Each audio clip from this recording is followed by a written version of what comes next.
4시에 서울 광화문 혹은 평일에 저녁 때 하는 그 집회에 참여할 수 있는 이유가 무엇일지를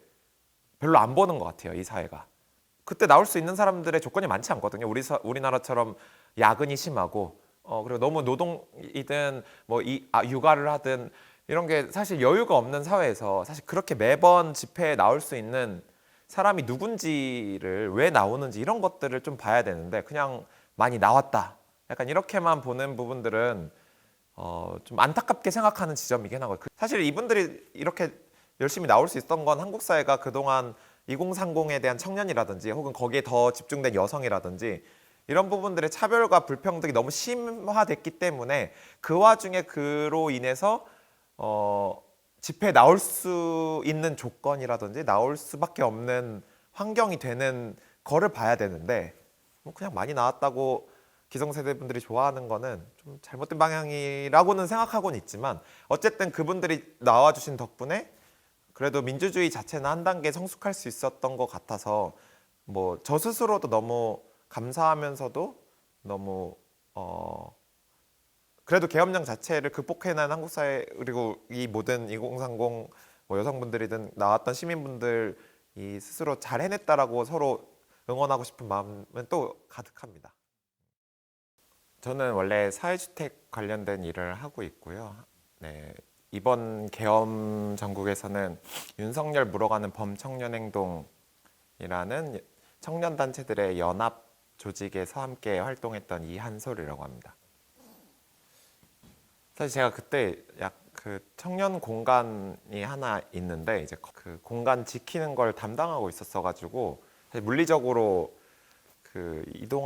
여의도로 갈 수는 없는 상황이었고 다만 그때 당시 같이 공간에 있었던 근처에 있었던 분들하고 좀 모였던 것 같아요. 계엄이 터졌다는 걸 보자마자 그때 가장 크게 느껴졌던 혹은 같이 느꼈던 공유했던 감정은 역시 불안이었던 것 같죠. 그게 초반에는 뭐 전쟁이나 아니면 여러 가지 이제 국가의 비상 상황이 발생한 건가에 대한 그런 공포나 불안 같은 것들이 있을 거고 그 이후에 이제 그게 별거 아니었지만 그냥 그 어떤 독재를 욕망하는 어떤 개인의 정치 권력의 행사라는 거를 알게 됐을 때조차도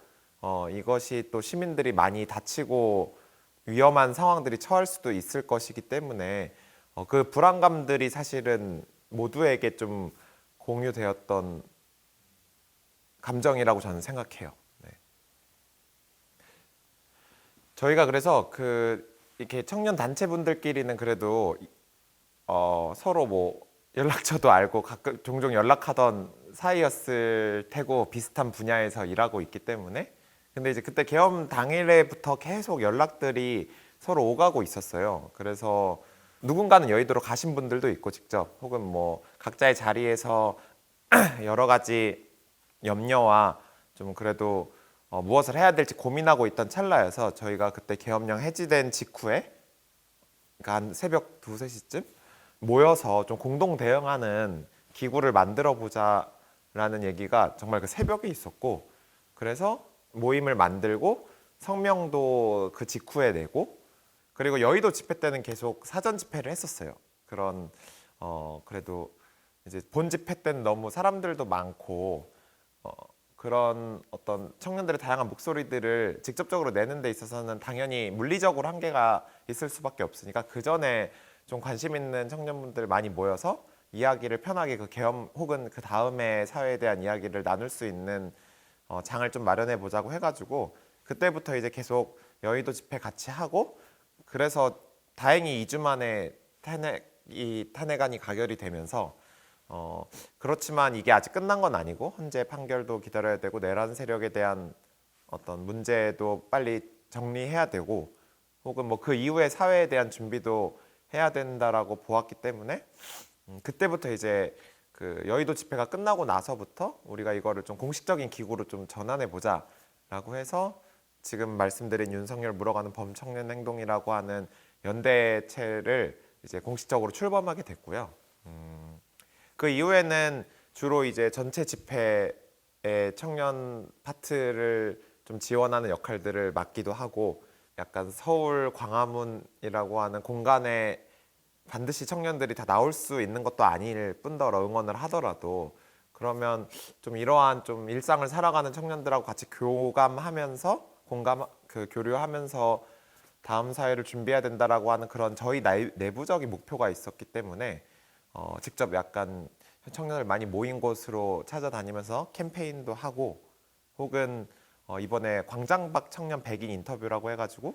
이제 광장에 못 나가거나 뭐 여러 사회경제적인 이유나 아니면 지역에 살아서 못 나가거나 혹은 좀 아직까지는 그런 참여에 부담이나 어려움을 느끼는 청년들이 그럼에도 불구하고 우리 사회가 좀 더 나아지길 바라고 계엄은 잘못됐고 어떤 방향으로 변화했으면 좋겠는지 이야기를 듣는 그런 프로젝트도 진행하기도 했고요. 뭐 사실 근데 이런저런하게 그래도 전체적인 시민들의 흐름에 맞춰 그 탄핵 정국을 종식시키는데 좀 함께 역할을 기여하고자 활동했다고 보시면 될 것 같습니다. 그래도 저도 시민사회라는 영역에서 그래도 꽤 오래 10년 가까이 일을 해왔었는데 거의 한 20대나 30대 초반을 다 그렇게 시민사회에서 보냈었는데 시민사회에 있다 보면 약간 시민분들은 사실 일상이 너무 바쁘다 보니까 좀 사회에 대한 관심도 당연히 떨어질 수밖에 없고 좀 직접 참여하기 어려운 경우들이 많아서 항상 우리 사회가 좀 나아질까 약간 이런 고민들을 하게 되거든요. 이쪽에서 일하다 보면. 근데 이번에는 그래도 큰 사안이 있었다 보니까 나라에 너무 중요한 사안이 있었다 보니까 그 응원과 지지의 그 마음이 정말 수준이 너무 달랐어요. 그래서 기억에 남는다고 하면 저희가 어떤 캠페인을 하더라도 이렇게까지 뭐 먹을 거든 뭐 후원금이든 이렇게까지 지지받은 경우가 정말 없었던 것 같고요. 그건 정말 남다른 좀 감동적이면서도 감사한 부분이었고 저희가 이제 광장 밖에 있는 청년들 만날 때 가장 기억에 남는 부분들은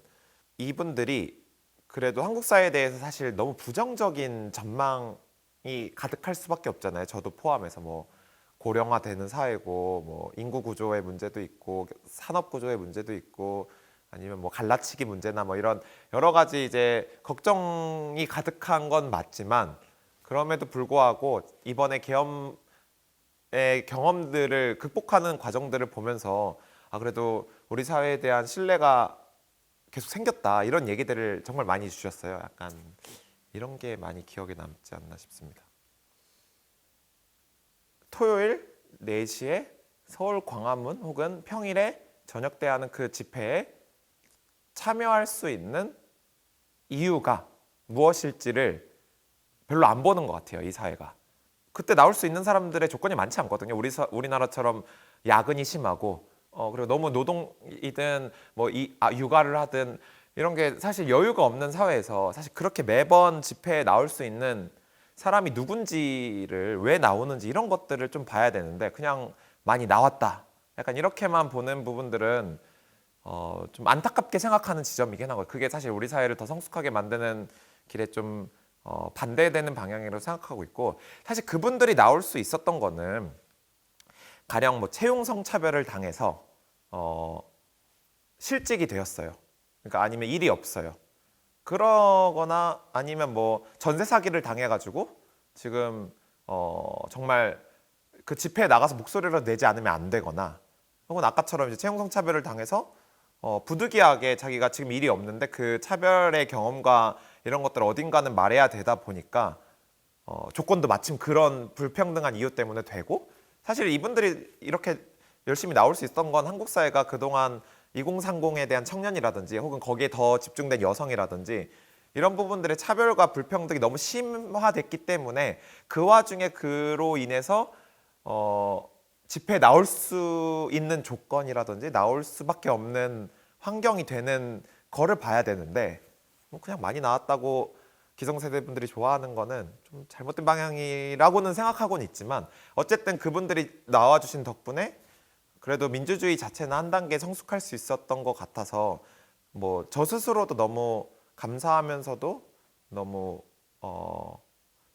그래도 계엄령 자체를 극복해낸 한국 사회 그리고 이 모든 2030 뭐 여성분들이든 나왔던 시민분들이 스스로 잘 해냈다라고 서로 응원하고 싶은 마음은 또 가득합니다.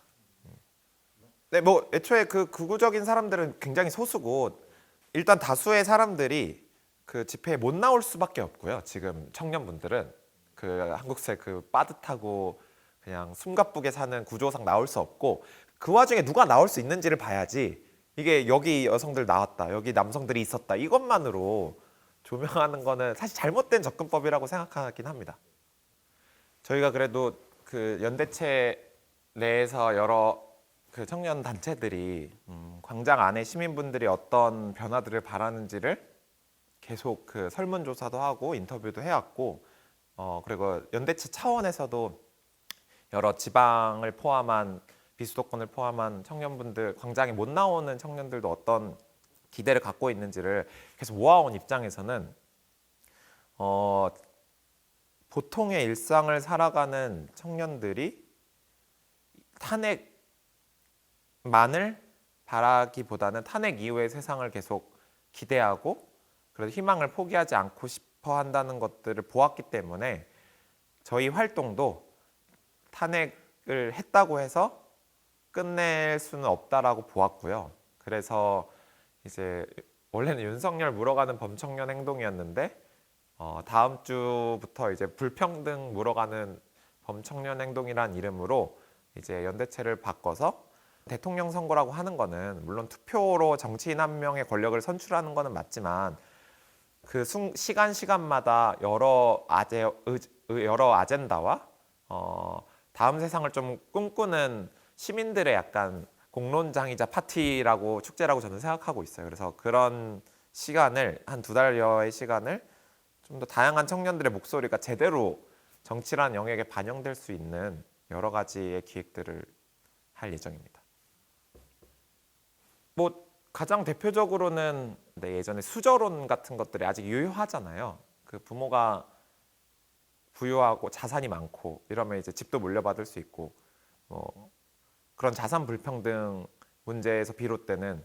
뭐 전세 사기나 깡통 전세 같은 왜냐하면 부모한테 집을 물려받았으면 전셋집 들어갈 일도 없거나 월세방 살 이유도 없지만 그런 주거 문제를 겪으면서 오히려 더 부동산 구조의 피해자가 되는 문제들이 있을 수도 있고요. 혹은 프리랜서나 비정규직으로 대표되는 주로 이제 사회로 진입하는 청년층에게 벌어지는 수많은 문제들이 있죠. 이제 거기서 파생되는 채용 성차별이나 더 취약한 구조로 가는 불평등에 계속 이어지는 노동 문제가 있을 수도 있고요. 결국은 이 모든 것들이 이제 누군가는 사회로 진출하는 데 있어서 계속 끊임없이 지원받아서 교육도 편하게 받고 준비도 편하게 하고 해외여행도 갔다 와서 인사이트도 막 얻고 막 뭐 취업 준비도 아주 그냥 편하게 하고 이런 층이 있다면 청년 세대 내에서도 매일 알바를 하고 아니면 뭐 교육도 제대로 받지 못하고 약간 이런 애초에 출발선이 다를 수밖에 없는 그래서 사회를 진출하는 데 있어서의 출발선이 다를 수밖에 없는 청년 세대 내 불평등의 문제가 저는 사실 제일 심각하다고 생각하고 있어요. 그걸로 인해서 파생되는 불만과 혹은 파편화된 개인들의 어떤 경쟁의 시스템이 그 이후에 뭐 갈라치기든 여러 가지 문제를 만들 뿐이지 사실은 근본적인 거는 주거든 노동이든 자산이든 혹은 교육이든 혹은 조금 더 나아가면 젠더의 이슈든 그 청년 세대 내에 발생되는 불평등이 제일 가장 큰 문제여서 다뤄야 될 이슈는 많긴 한데 뭐 저희가 할 수 있는 만큼 하는 거죠. 범청년 행동이라고 한 거는 이제 범이 약간 이렇게 뭔가 사람들을 좀 이렇게 포괄하는 의미가 있잖아요. 그래서 그런 포괄적인 의미를 담기도 하고 이번에 2030 여성분들로 대표되는 어쨌든 청년 광장에서의 중심이 이제 기성세대에서 청년 세대로 넘어왔잖아요. 그런 데 있어서 더 이상 우리가 막 수동적이거나 혹은 그냥 기성세대를 지원하거나 그냥 조금 한번 주목해야 될 대상이 아니라 이제 완전 주축이 됐는데 그러면 이런 시민사회에서도 청년들이 아예 조금 더 주체적이면서도 우리가 주도적으로 이 사회들을 바꿔나가는 역할을 맡겠다라고 하려면 제일 표상되는 동물이 호랑이였어가지고 가장 좀 능동적인 느낌이잖아요. 그래서 그런 중의적인 의미로 범청년 행동이라는 이름을 하게 되었고요. 그 모인 청년 단체들은 몇 가지의 계기는 있었던 것 같아요. 그러니까 어쨌든 각자 영역에서 주거든 노동이든 문화든 뭐 교육이든 각자 분야에서 활동하는 청년 단체들이었고, 다만 이것도 사실 비슷한 문제의식인데, 미디어에서나 정치권에서 한때는 영끌하는 사람들을 청년으로 보고, 뭐 한때는 이대남 이대녀라고 부르고, 뭐 MZ 세대라고 하는 약간 조롱적 의미를 담기도 하고, 뭐 이게 사실 청년들이 직접 그렇게 스스로를 호명한 게 아니라 일부 몇 가지 현상들을 그 깊은 뭐 불평등이나 차별의 맥락 없이 그냥 표집해가지고 원하는 대로 약간 그냥 정의 내렸던 거잖아요. 그래서 그렇게 가면 사실 뭐 세대를 넘어서서 이 사회가 좀 긍정적인 방향으로 가는데 전혀 도움도 안 되고, 그리고 진짜 사회 문제들을 좀 청년들이 겪는 고민들을 진짜 해결하는 데 있어서 별로 도움도 안 될 것 같다라고 보아서, 그래도 약간 이 담론들을 어떻게 바꿔볼까를 고민하는, 좀 아직은 그냥 같이 이제 모여서 어떻게 다음 방향을 가볼까 약간 이런 세미나도 하고 워크숍도 하고, 그리고 조금씩 관계를 맺어가던 중이었는데, 그리고 나서 좀 변화를 만들어보자라고 하고 준비 중이었는데, 또 마침 계엄이 터지는 바람에 그냥 바로 이제 그냥 우리가 기구로 가보자라고 해서 전환한 거죠. 대한민국 민주주의의 역사로 기록하고 시상의 본보기로 삼음으로써 민주주의를 더 널리 확산하기 위한 프로젝트입니다. 이 과정에 직접 참여했거나 참여자를 추천해 주실 분들은 우측 제보하기 QR코드나 아래 메일로 추천 및 제보해 주세요. 민주시민 여러분의 많은 참여 바랍니다. 뉴스토마토 K평화연구원과 함께 해주실 분들의 추천 제보 및 후원을 기다립니다.